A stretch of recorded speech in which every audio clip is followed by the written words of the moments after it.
Seja bem-vindo à SR Consultoria. Vamos a mais um vídeo de interpretação da ISO IEC 17025 e hoje nós vamos falar sobre auditorias internas, é o item 8.8 da norma, e vamos verificar então como que pode ocorrer a programação de auditorias internas para monitoramento do sistema de gestão.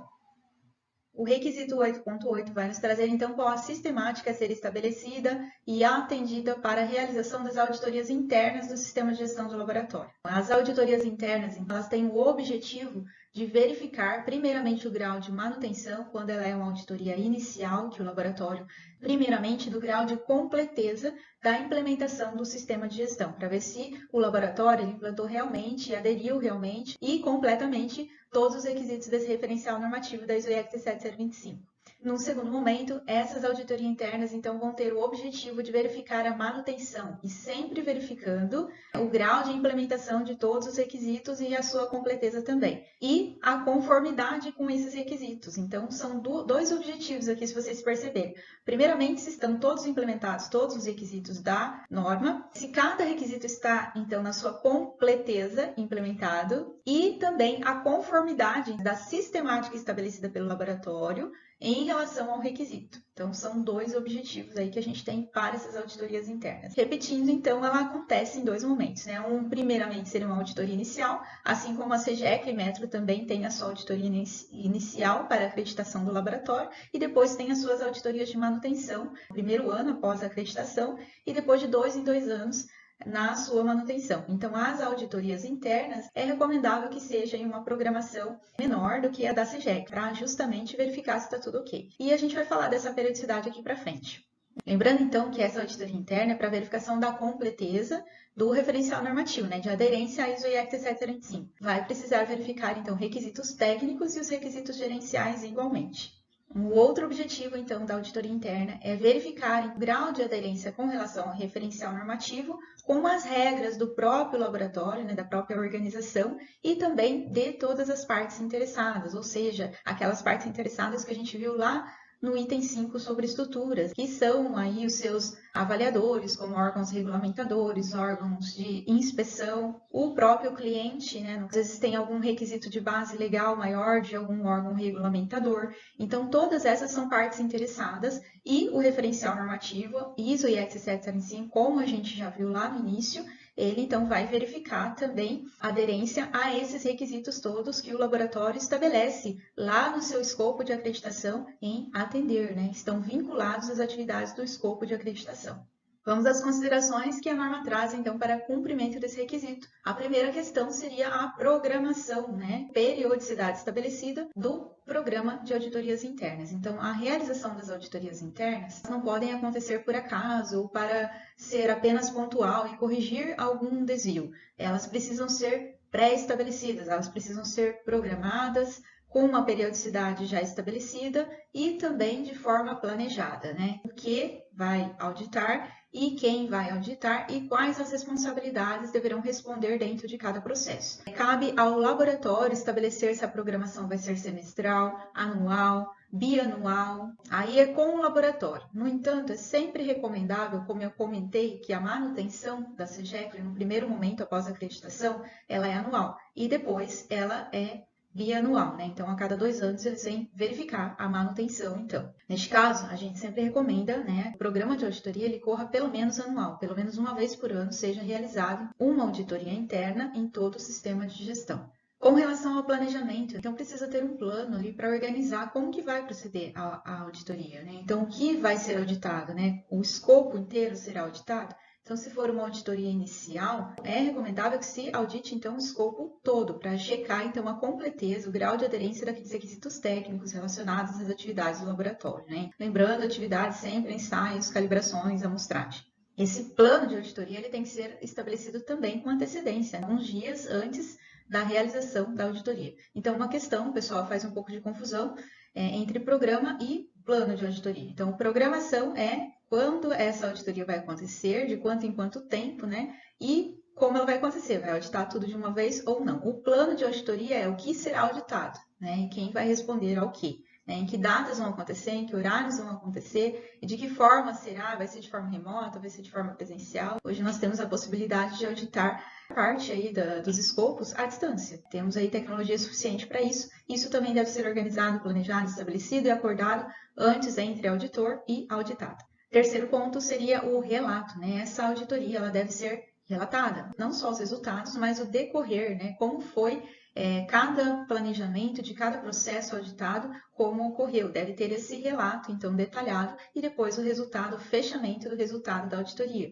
tanto como uma conclusão, né, em relação ao grau de aderência, né, a esses requisitos ali iniciais que a gente colocou, os objetivos iniciais da auditoria interna, e também os resultados se tiveram apontamentos ou oportunidades de melhoria. Algumas organizações ainda usam colocar, por exemplo, o item observação. A CGF Metro ela não usa mais, ela usa só oportunidade de melhoria e não conformidade. Ambos, quando forem apontados nos relatórios de auditoria interna, eles devem ser tratados. A gente vai ver aqui depois como que isso deve ser realizado. Deve haver esse relato, então, por parte do auditor interno, né? Considerando, então, quais as atividades do laboratório, né, auditadas, e deve ser levado em consideração no plano de auditoria as atividades do laboratório pertinentes, né, ao escopo de acreditação, as atividades que foram acreditadas pelo laboratório. Mudanças que afetam o laboratório. Esse relato deve ter ali feedback sobre possíveis mudanças que afetaram o laboratório. Se teve, se não teve, isso deve ser relatado. Não só se teve, mas se não teve também. Também os resultados de auditorias anteriores. Claro que na auditoria inicial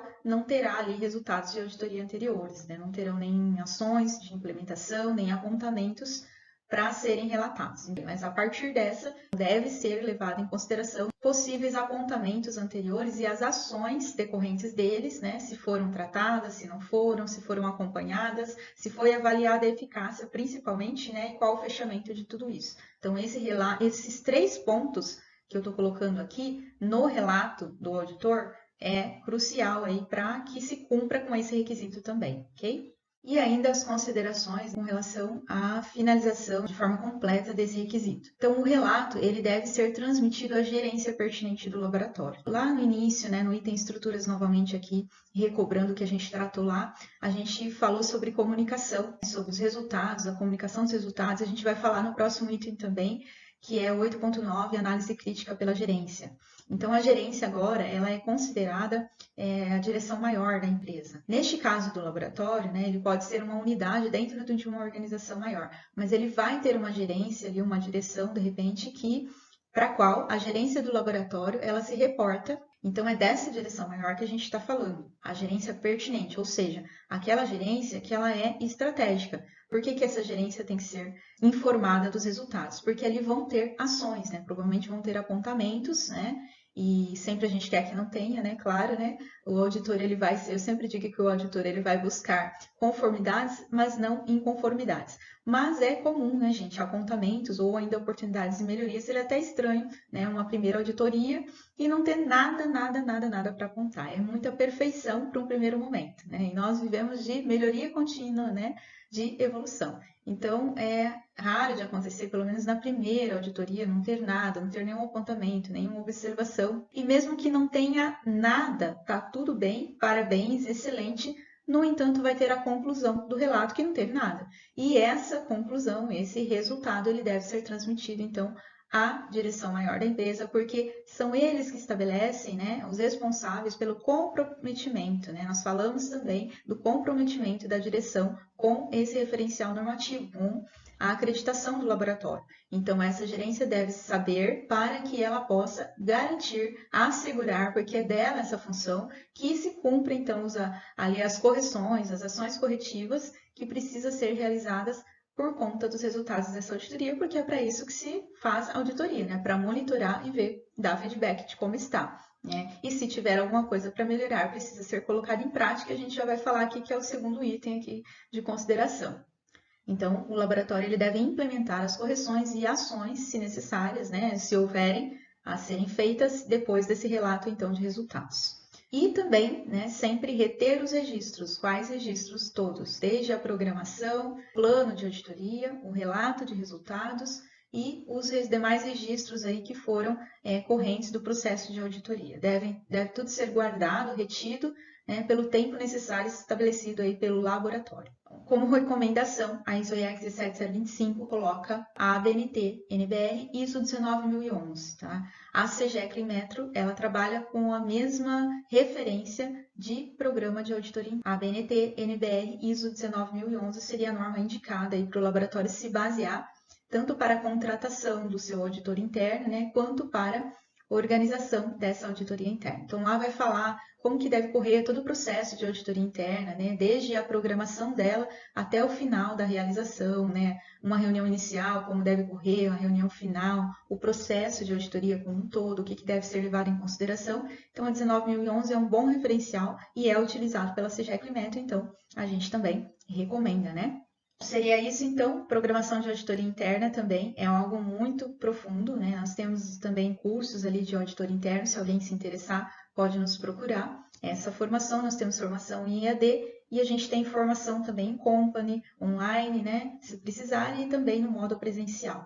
Esse assunto, então, né, dentro da norma, é bem abrangente, precisa, então, de preparação.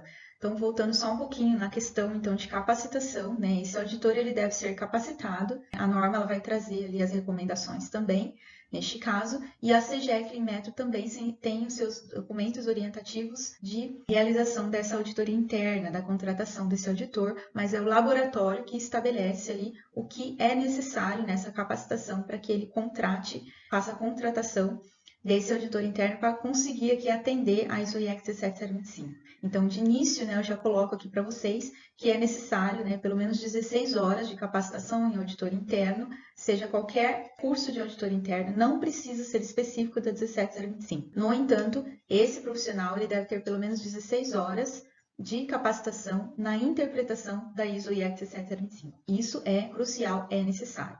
Se esse profissional for auditar incertezas de medição, é recomendável que ele tenha também conhecimento de pelo menos 16 horas em cálculo de incertezas de medição.